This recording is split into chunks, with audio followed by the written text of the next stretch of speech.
Welcome everybody to look at a new Eureka release. It is a, triple set release, and it is martial law Lo Wei's Wuxia World. So yeah, all of them are obviously directed by Lo Wei, who I've seen 6 other films from.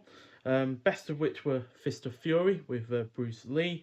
However, all of his other films I've rated only 3 out of 5 or less. So was a little bit weary about buying this, but I figured since I'm into the wuxia genre, I'd buy it.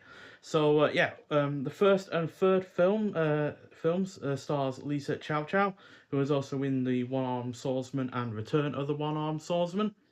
Then you got Elliot Not Wah, who's in all 3 of the films. He was also in the likes of the 14 Amazons, The Sentimental Swordsman, and Come Drink With Me, which is actually getting a 4K release via 88 Films later this year. And in the first and third films as well, we've got Tien Feng, who is in The One-Armed Swordsman, Return of the One-Armed Swordsman, Five Fingers of Death, and The Sword. So the first film is Black Butterfly from 1968.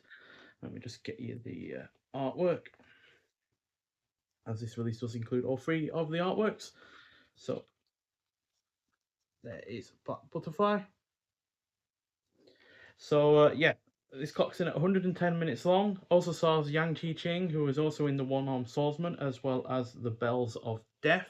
So a good-hearted thief acts as the Robin Hood of the martial world under the name Black Butterfly, robbing from the rich to give to the poor, and they begin by stealing a fortune in gold from a group of 5 ruthless bandits holed up at 5 Devil's Rock, which is kind of a fortress. It's got lots of traps in it and such, so very interesting place. And yeah, so yeah, the vast majority of Lo Wei's efforts that I have seen have been rather underwhelming, but this bucks that trend and then some.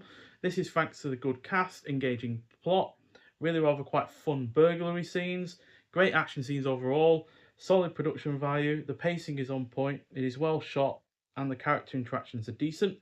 No, it's nothing particularly innovative in terms of the wuxia genre, but Lo Wei seems far better suited to this than the likes of his spy films, which Eureka have released a set of in the past. So yeah, and then that gets 4 out of 5, quite frankly. And then also from 1968, we get, let me get it folded over for you, Death Valley. So yeah, this clock's in at 100 minutes long. It's the shortest of the 3 films. Also stars Chen Hung-Lieh, who has also had a minor role in Black Butterfly, but he had a leading role in Come Drink With Me. So you'll see that there's a lot of cross-pollination between actors and directors and such in these kind of films, because these are all Shaw Brother efforts. So yeah, the Lord of Chow Manor is murdered by his niece, leading to a bitter fight to claim his land and a clash between a hired swordsman and the Lord's heir apparent. So this is darker and more violent than Black Butterfly, while also having improved pacing and much better action, which is all in service of a plot that feels like a cross between the genres of femme fatale and wuxia. That's because the niece really does get men wrapped around her little finger and gets them to do pretty much anything that she wants.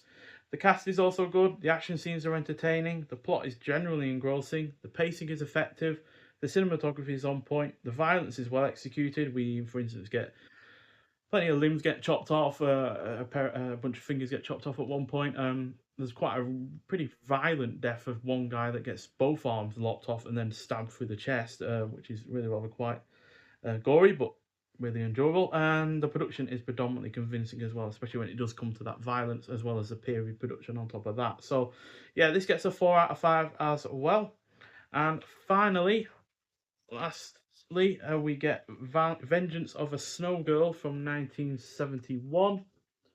So, yeah, this clock's in at 123 minutes long, so the longest of the 3. Also stars Lai Ching, who was in the 14 Amazons, Clans of Intrigue, and the new One-Armed Swordsman, as well as Ku Feng, who I've seen in at least 24 other films. Easily one of the most prolific of the Hong Kong actors that I've seen. But he's mostly been in like supporting roles. But he was really rather good in the likes of Magnificent Warriors. He had a leading role in Killer Constable, as well as the Magic Blade, and also had a leading role in The Avenging Eagle. So yeah, seen him in plenty. And finally got Paul Chang Chung, who was in Duel to the Death in a leading role. Excellent film if you've not seen that one already. I think Eureka have released that in the past as well. So a young woman takes revenge for her murdered parents, who were killed in a dispute over the legendary Jade Phoenix sword, leading to a final showdown on frozen ground. So, unfortunately, this is the weakest of the three films in this set, which is due to a more convoluted plot, a particularly idiotic decision by a character which is resolved far too quickly, and some cheap production value, especially towards the end of the film.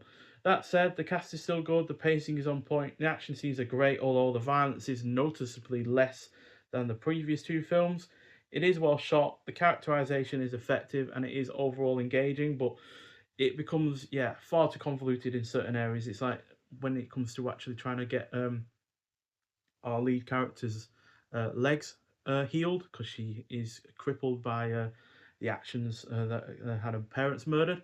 Um, you have to get a pearl from a volcano. So to get into the volcano, we have to get a bunch of armor that is heat resistant to get the pearl, and we need the pearl so we can don't get frozen by the frozen wasteland that we're going into to heal our legs in a kind of hot pool of boiling water, basically. So yeah, that seems a little bit convoluted, and all that happens pretty much in the last half an hour. So yeah, it's cramming a lot in that final half an hour, and then the stupid decision is our lead character stabs the guy that is helping her, even though she has no real reason to because she's under her bed. He gets on top of the bed, but she doesn't know who it is, but she stabs him regardless. Then, you know, gets all teary eyed about it and ends up praying to God to try and get him fixed. She said she'd give up 10 years of her life and give up this revenge idea that she's got in her head as well and all that. So, yeah, just a little bit convoluted and a bit easy to get out of all of that, which really wasn't necessary to commit that act in the first place. But still, it gets 3.5 out of 5 and certainly is comfortably better than most of the other Lo Wei films that I've seen. I just wish that final half hour was just a little bit less convoluted and didn't have that stupid decision. So yeah, with this release, we also get a booklet as well with a couple of shots from the film. So that is from the third film, Vengeance of a Snow Girl, and that one is from Black Butterfly. Um, the second one also has its issue in the fact that I think, yeah, a bunch of people. Was it the second one or was it the third one? No, it's the third one where basically no one who sees our leading character thinks she's a girl to start with or a woman. You'll mistake her for a man, which I just don't find believable at all until she reveals who she is. So in the booklet, we got a cast and crew. Then we got a pillar of tradition, the life and work of Lo Wei by Camille Zorin. So Zorin is a filmmaker, writer, and film historian with particular interest in the cinema of Hong Kong. His writing on wuxia and kung fu cinema has appeared in Diabolic magazine. We also get shots from the film throughout as well. So yeah, that's the entirety of that booklet outside of the viewing notes and release credits. So all films are presented in the 2:35:1 aspect ratio. So adjust your TV accordingly if you need to. And yeah, on the Blu-rays itself, we've got this limited edition old card slipcase featuring new artwork by Gregory Zachary. And I really like the artwork, to be honest. I really like the different colours that are going on with it. And then we've got 1080p HD presentations of all films on Blu-ray. All of them look and sound great. No issues at all in that regard. We've also got optional English subtitles, newly revised for this release. New audio commentaries on all three films by action cinema experts Mike Leader and Arnie Venema. Then we've got a dish best served cold. New interview with Hong Kong cinema scholar Wayne Wong on Vengeance of a Snow Girl. Then limited edition collector's booklet that I've shown you already. So yeah, overall a really good release. I was really rather quite cautious about whether or not I was going to enjoy these. Like I said, six of the seven films that I've seen from, well, five of the six, should I say, five of the six of films from Lo Wei that I've seen in the past, only three or less out of five. Fist of Fury is really great, and I can certainly respect Lo Wei for the influence he had on the kung fu genre, because he gave Bruce Lee and Jackie Chan their start in the film industry. But yeah, Fist of Fury before these three films was definitely my favourite of the six that I've seen. But I would say on the whole, I'd prefer Death Valley, while Black Butterfly pretty much matches Fist of Fury.